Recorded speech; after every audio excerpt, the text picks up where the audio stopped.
The following is brought to you by Bleacher Report. If you guys want to check out my live post-game reaction show, make sure to have the Bleacher Report app downloaded and ready to fire up right after the game. You'll find me in the Chargers section. Bolt up. Well, kia ora, Bolt fam of America. Been a minute since we talked a little bit about the Chargers and the upcoming season. I do think that the Bolts did a fantastic job in the NFL draft. And I think all of us are here to kind of explain our emotions and our reaction to what the Chargers just did in building up the new Jim Harbaugh era. Because I'll be honest, dude, I had a lot of things that I wanted to see happen in the most recent draft, right? I had players that were really circled on top of my list that I wanted the Chargers to execute on. And I think 99% of people were really hoping, at least Chargers fans, were really hoping that we would go after a guy like Malik Neighbors or a wide receiver at the top. You guys even saw the mock draft that we put together here at Bleacher Report. I was playing GM for the Chargers, and Malik Neighbors was certainly going to be the pick for me there. Instead, the Chargers decide to zig and do a couple of things differently than we all had anticipated, right? I think one of the biggest things, however, that they accomplished was not only going the Jim Harbaugh route, getting the offensive lineman, but also picking up pretty much every necessary piece for this team along the way. Incredible values found all over the draft for the Chargers, and ultimately really kicked off what this Bolts team needs to look like with a bang in 2024. This, to me, was a fantastic draft, and it's one that I think is going to pay dividends for very many years to come if you're a Chargers fan, man. I think we're going to see names all over the roster from this particular draft being, cornerstone pieces of the offense and defense going forward for a while. So today's stream is going to focus a lot on the guys that I believe are going to be underrated and dudes that I think are going to make a big impact with the team, either this season or in a couple of seasons to come. I think, honestly, one of the strongest draft classes that we've ever seen is going to create some awesome opportunities for the Chargers to create strengths all over the roster that maybe we did not have before. So let's go ahead and start the stream off for underrated rookies for the Chargers with one of my favorite picks of the entire draft for the Bolts. And it wasn't actually until day 3 that this one came to pass. And that's going to be Kamani Vidal, running back out of Troy. Raise your hand if you guys know this dude. Kamani Vidal, I think there was a few people with his name on their radar. I actually stumbled upon him from some YouTubers that couldn't shut up about him. Honestly, dudes, the moment I laid eyes on what his game was and how effective that he was at the running back position with a certain skill set that he possessed, I felt very excited about the potential of him coming to this team as well, in particular, because honestly, there's two sides to it, right, in an NFL draft. There's the one side of, okay, this player's awesome, we want him, he's going to be good, for us in our game, but also, for the player. The Chargers are a very good landing spot for a player like Vidal. This dude is a cannonball. Reminds a lot of people. I think one of the comparisons that we heard in draft night was Maurice Jones-Drew, kind of a Blake Corum, light, if you would say, like a diet Blake Corum, which obviously was going to fit in this offense. This is something that Jim Harbaugh and Greg Roman are trying to build. You want that compact runner, the guy that's, hard to take down, bringing in, that tough, hard-nosed football in terms of, the power run and transition and stuff like that. Vidal kind of checks every single box for me, at least. And I think one of the things that, excite me the most is that he fits in the mold of what you want as a running back in terms of, hand him off the ball, see him get to work, but also on the surrounding skill sets that you kind of want from a guy maybe a little bit lower on the depth chart that could grow into a starter eventually. The dude's a pretty decent receiver, man. Not going to lie. He has that, Eckler 2.0 kind of vibes to him. He's a great blocker as well. I would say the only thing holding him back for a lot of people was probably his vision. That is going to need some work. Now, like we said before, and this is going to come into play again later, ultimately there's situations that are good for the player and good for the team. This is one of those situations where the player is going to benefit tremendously from the coaching staff of the Los Angeles Chargers, right? Jim Harbaugh, Greg Roman, these guys are tailor-made to help a running back like Kamani Vidal succeed. So I think this is going to be one of the most underrated draft picks you're going to see maybe for the next couple of years. I don't know how realistic it is to think that he could climb the depth chart this year and contend for carries this year because, yes, we do have Gus Edwards, who's a very good running back. We've got J.K. Dobbins, who's looking really healthy. Vidal right now, I would slot in at RB3 and kind of that, guy to step in case of emergencies. But over the next couple of years, I think Vidal has as good a shot as anybody to be this team's RB1. All right, so RB1, Vidal, I'm going to say maybe in the next couple of seasons. The next underrated talent on the Chargers draftees list from 2024, I'm actually going to go with a guy that I wasn't too familiar with. Okay, in the 4th round, pick 105, the Chargers selected Justin Eboigbe. Okay, this is defensive lineman out of Alabama. And if I'm being completely frank with you guys, didn't know much about the dude. I remember glazing over his name, on Bleacher Report and PFF because I was like, I don't know how to pronounce that. Looking into his game a little bit, but the Chargers, in terms of defensive line, I had other players much higher in my perspective that I felt the Chargers should be looking for in the 4th round. Now, instead, Eboigbe enters the fold here, and I have to do some research on the spot.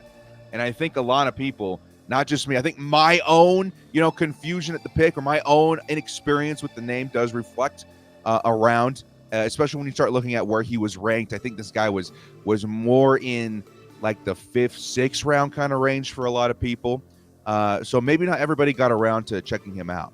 And I think that represents, maybe the consensus reaction to a lot of Chargers fans. Well, again, had to do my research on the spot. The more I looked into this guy, the more excited I got about the potential that he had with, again, the fit in a Jesse Minter defense. This guy is mean, dude.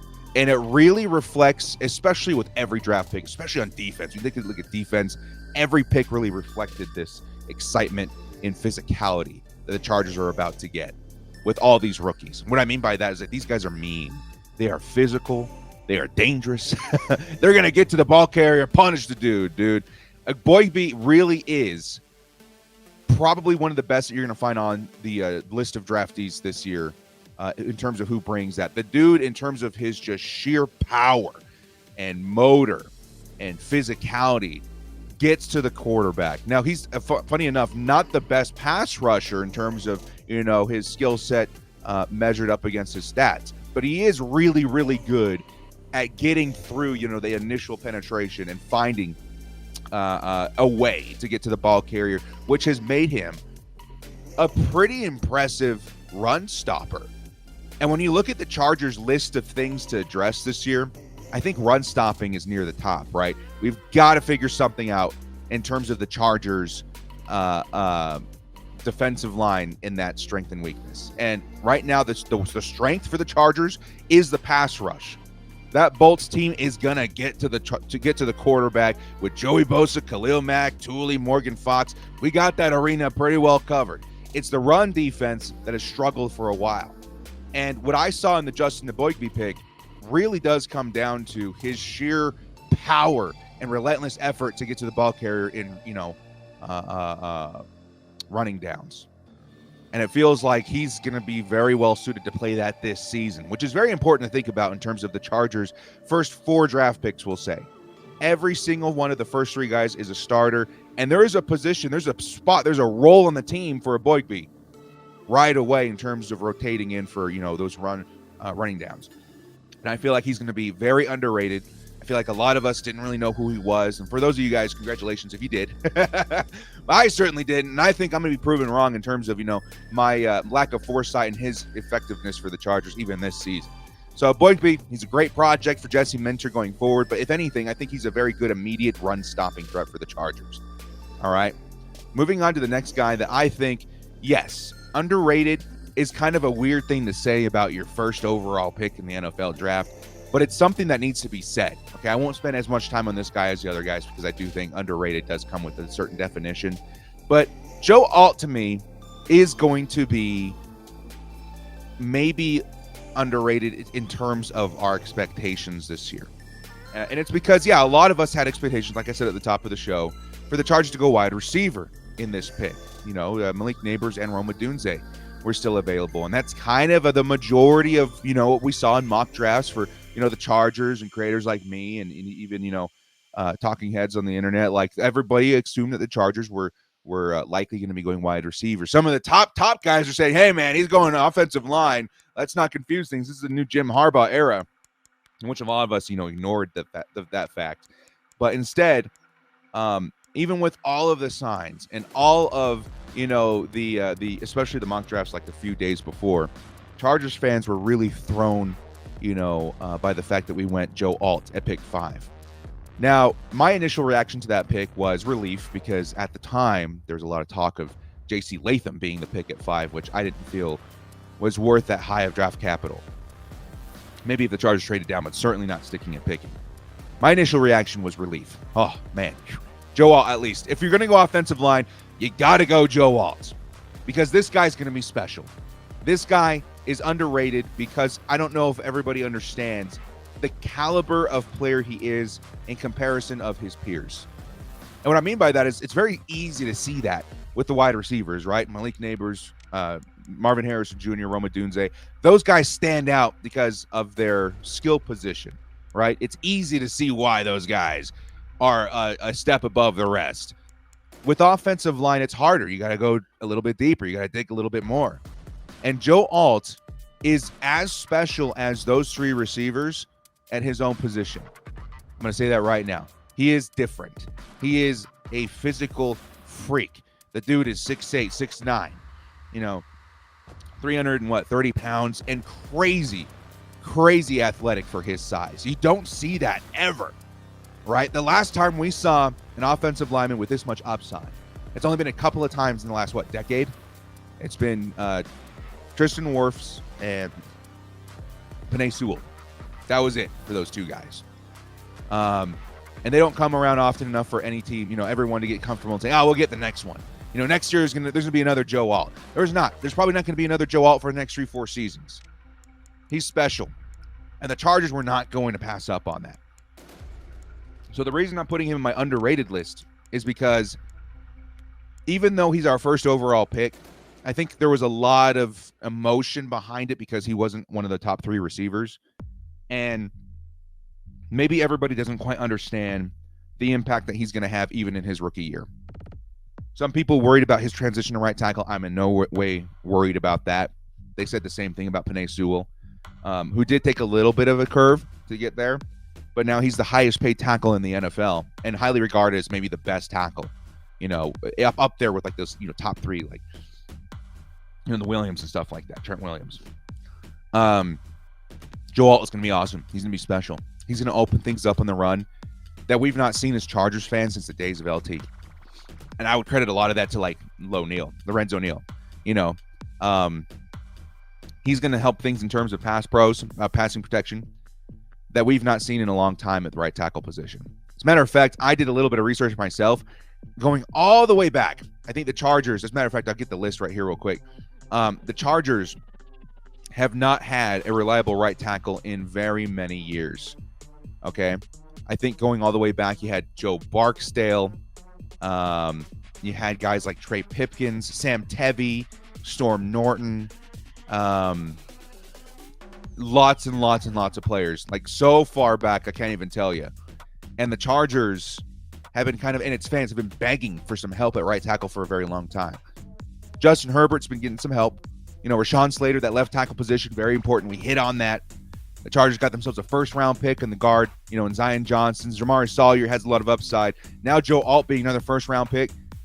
I think the Justin Herbert era is off to a very good start under Jim Harbaugh. So just know that Joe Alt, yes, the number 1, pick overall for the Chargers this season, I consider to be underrated because I don't know if everybody understands the impact that he's going to bring this season. Justin Herbert with an extra couple of seconds in the pocket, watch out. We're going to see some, deep shots taken that we've not seen since his rookie season with Guyton and Johnson, right? The play action is going to open up beautifully. The run game is going to be opening up on the right side just insanely well because of Joe Alt. So watch out, Bull fam. I'm going to put him on that list because I do believe he's going to be a force to be reckoned with. All right. Next up, underrated rookies. We're going to jump back all the way to to day 3 and to one of the last picks for the Chargers in round 7. We're going to go USC's Brendan Rice in this underrated segment here. And it's because I think, for one, I don't know if many Chargers fans are going to argue against that. They're not going to say, oh, Brendan Rice doesn't have the potential. Chargers fans were pounding the table for Brendan Rice all the way back in the 4th round. And that's where a lot of analysts had Brendan Rice in that range. I saw Brendan Rice being drafted between the rounds 4 and maybe 5, Round 6 and 7 seemed to be a huge, huge success in terms of value. And I would say right off the bat, the Chargers got themselves some tremendous value. Now, in terms of what he can offer as a receiver this year, in the receiving room that we have right now, it's going to be insane, dudes. I'm not even going to lie. This is where the underrated part comes in. The Chargers wide receiver room battle, that position battle, is going to be epic. It's going to be one for the record books, dude. Because look at all of the competition we have. And let's rewind just a little bit more. At the top of the offseason, before the draft, the Chargers looked pretty loaded, right? Still, we had to figure out what's going on with Mike Williams. That was kind of be, more of a cut situation there. But we would still have Keenan Allen, Josh Palmer, Quentin Johnson. So go out and maybe draft one wide receiver. But in losing Keenan Allen as well, the Chargers wide receiver room was not looking great. And it was one that scared Chargers fans because we have not had a problem at wide receiver in a long time. We've had Keenan Allen for a long time. We've had Mike Williams for a long time. We've not had that issue for a minute. And so Chargers fans felt a little anxious to go out there and get the next Keenan Allen. That's why I think a lot of us are pounding the table for a wide receiver at 5. Okay? Well, now you fast forward to today. The Chargers, they certainly did address the position. I'll tell you that. Now, all of a sudden, let's just kind of listen off the top of my head. The wide receivers that are going to be competing at camp. I think Josh Palmer right now is probably slated in as wide receiver 1. I would put Ladd McConkey at wide receiver 1, but we're going to put him at 2 because that's where I think he's going to end up in the depth chart right now. We have DJ Chark all of a sudden, that X weapon that the Chargers are probably looking for. He's going to probably be pretty involved. Then you got Quentin Johnston, the first-round pick from last season. You got Darius Davis, right? The returner specialist. He's probably not going to be leaving the roster anytime soon. You got Brendan Rice, this hugely valuable pick in the 7th round, and Cornelius Johnson, 7 receivers right there. And then you can slot in other guys like, undrafted guys. I think there's a couple of them, like let's say 2. And then I think there's rumor of a Marquez Valdez-Scantling coming into the fold. That we haven't heard anything officially, but yesterday it was pretty hot news that he was visiting with the Chargers. If that ends up happening, dudes, the Chargers are what? They're going to roster like 6, 7 if they're feeling really crazy. There's only a few roster spots available. And that puts guys at risk like Quentin Johnson, like Josh Palmer. I don't think Darius Davis leaves because he's too big of a special teams asset, but you know what I'm talking about here. There's going to be like 3 or 4 guys that don't make the cut. I fully expect Brendan Rice to make that cut. That's why he's on this list. Because it's going to be tough to even make it into the wide receiver room, considering all the competition, all the talent that they're bringing in via a free agency even. I think Brendan Rice is going to make the cut. And I think Brendan Rice has the opportunity, even in this overcrowded wide receiver space, to become this team's wide receiver 3. At very worst, I think wide receiver 4, 3. A guy that comes in on certain downs or whatever. I think Brendan Rice is a hidden talent waiting to be unearthed. I think this dude is very talented and I would say very well-rounded for the most part in what you're asking a receiver to be. He's not slow. 4.5 is not slow. It's not fast, but it's not slow. He gets good separation. Not great, but good separation. He's got good route running. Not great, but good route running. Like, he feels like a very solid receiver all around. Turned out to be Caleb Williams' favorite target out there at USC. And I think it's something that, again, when you put the situation behind Brendan Rice and you consider the kind of team that he's going to be joining that's going to see opportunity in terms of targets, quality targets, because there's a difference. There's a difference between forcing the ball to your guy and having a little bit of time to get to him with the investments in offensive line, the investments in establishing the run. Brendan Rice may have an opportunity to do what he does best. And I would say it's turn on that physicality, get up there and challenge those DBs. And the Chargers are, I think, really looking for something like that. And I think Brendan Rice is going to offer it. Because, again, he kind of does everything good, not great. I think he's going to get coached up to do some things pretty great. But what he already does really great is be physical. Dude is mean in terms of blocking. Every single player on this roster, running back, offensive line, receiver, tight end, you need to block. Brendan Rice is a great blocker. Cornelius Johnson's a great blocker as well. Even for his size, McConkey's not a bad blocker either. But Brendan Rice does stand pretty tall in that category. And I think for a lot of reasons that he's going to climb. Maybe not this season. Maybe it takes a couple of seasons to get to that status of like wide receiver 3, 4. Who knows? He can climb even higher than that. But I think for right now, we have some of the best depth that you're going to find at receiver because of guys like Brendan Rice, because like guys, let's be honest, like if Quentin Johnston, it doesn't end up being wide receiver 3 or slot or whatever, like that's not bad depth. At least he can continue to develop and he has other skill sets that we like.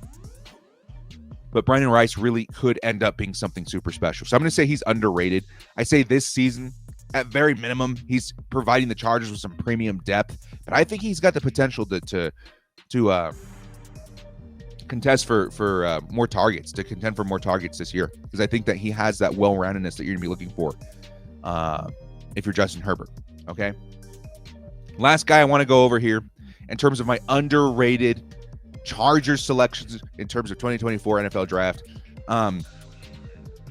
I, with all my heart, wanted to put Ladd McConkey here just because I want to talk about him. He was one of my favorite picks of the 2024 NFL draft, and I think he's going to end up being the Chargers' fantastic wide receiver 1, but I don't think he's underrated at all.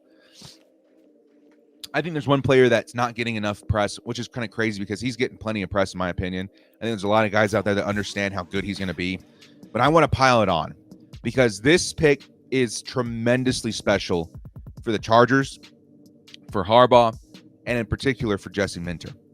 I'm going to talk about Junior Coulson, selected by the Chargers in round 3, pick 69. It's kind of crazy to think how excited I was and how big of an impact I knew a third-round pick for the Chargers was going to be in 2024. Junior Coulson should not have been there. In any other draft, Junior Coulson is gone by mid-round 2, early round 2. Highly regarded as one of the best linebackers in this class.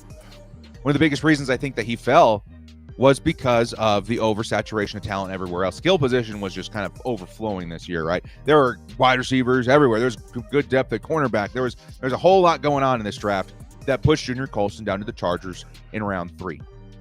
I had mock drafted this guy in round 2 plenty of times because I knew the impact that he would bring, and it was worth it. And instead, the Chargers get Joe Alt in round 1. They get McConkey in round 2 and Junior freaking Coulson in round 3. Are you kidding me? Are you kidding me? Now, the value itself is exciting, right? Just that right there, I think, is enough to get people stoked. Like, oh my God, he's still on the board. Let's go. The Chargers got a value. We got a value. We got a value. Yes, we did get a value. Put that aside for a second. We got a player, dude. Junior Coulson is going to provide some insane play for the Chargers at linebacker this year, and we really needed it. I know that we have Denzel Perryman. We brought him back. He's going to be a good fit.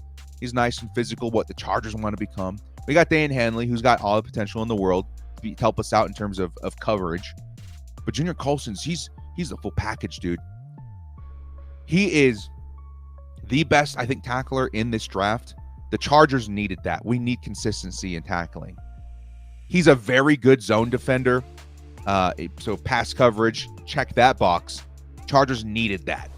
I think Drew Tranquill left some big shoes to be filled in that department. Junior's going to fill them, dude. He's good in that department. Very good. He's got decent athleticism to him. He's very intelligent. And that's probably going to be the trait that I highlight right here. I think his leadership and his football IQ is going to stand out very much so. A lot of people compared him to, like Bobby Wags light. You know what I mean? And it's because I think Junior Coulson's going to be a leader of this defense. Sure, we got a really good one in Derwin James, and I think these guys are going to get along great in terms of, sharing that responsibility. But Junior Coulson was calling the offense, or the defense, for Michigan in his time there. Dude's a leader. Dude's smart as hell. And in a year where the Chargers are transitioning to a new system, one that I think is going to really rock, Chargers fans' world, man. I think you guys are going to be, I'm very excited. I think everyone's going to be very excited to see how smash mouth of a team this is about to become. But it is a transition, and there are those awkward, growing pains that you're going to have to go through in order to get to that final version.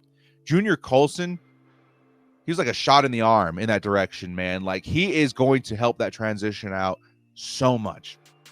And that's the underrated part for me. I think we all understand how good of a player he's going to be. I think we all understand that in terms of linebacker, we probably got the best one in the draft. But what he means for the transition of this team, that is underrated. That is going to be underrated until the first snap on defense, where it's like, oh my God, this man was born in the Minter defense. Until it's that obvious, it's going to be underrated. And it's because this man's going to know this defense better than anybody on the team, which is nuts to think. You're going to have Junior Coulson explaining things to Joey Bosa, explaining things to Khalil Mack, explaining things to Derwin and Asante and all these veteran, guys that are very well skilled and respected in their position. Junior Coulson's going to be the guy that everyone looks to because he's been there, man. He won a natty in this system. And not only that, he was calling the shots on the field a lot of the time. So I believe that Junior's going to end up getting that green dot and taking control of this defense way earlier than later, way sooner than later. Because those smarts are just as important as his talent on the field, and that is going to be something that is hugely, hugely valuable to the Chargers in 2024. Being able to smooth that transition and find success because of a third-round pick that understands your defense at a position that can control the defense and with a leadership skill and quality that's very rare to find in the draft, regardless of position and regardless of round. Junior Coulson circles and checks every single box for me. I truly do believe the Chargers got their version of Bobby Wagner. And I think it's a version that we needed desperately now. The transition is going to be a lot smoother than it would have been. Junior Coulson's filling in a position that we needed a lot. We needed linebacker. As much as I like the guys that we have, we needed linebacker. And I think he's going to be a cornerstone of this defense for years to come. So, yeah, I think a lot of people were excited about the pick. I still think he's underrated. Maybe I was cheating by putting him and Joe Alt in my underrated video. I don't care. I think people need to understand the impact that Joe Alt's going to have year one. It's going to be big. It's going to be big. And if in his career we're talking all pro, who says he's not the next, Joe Thomas? Same thing with Junior Coulson, man. This dude's going to be, I think he's got a great shot at a Pro Bowl, right away. I think he's got a great shot at being in the next Bobby Wagner. He's got a great situation to do that. He's got everything lined up for him, and it's going to help the Chargers out tremendously, too. So that's going to be my video for today, guys. I hope you did enjoy it. As a recap, we went over guys like Vidal, who was one of my favorite picks by the Chargers. We went over Eboigbe, Joe Alt, and Junior Coulson. As some of my quick honorable mention guys, I think a dude to keep your eye on is Tarheeb Still.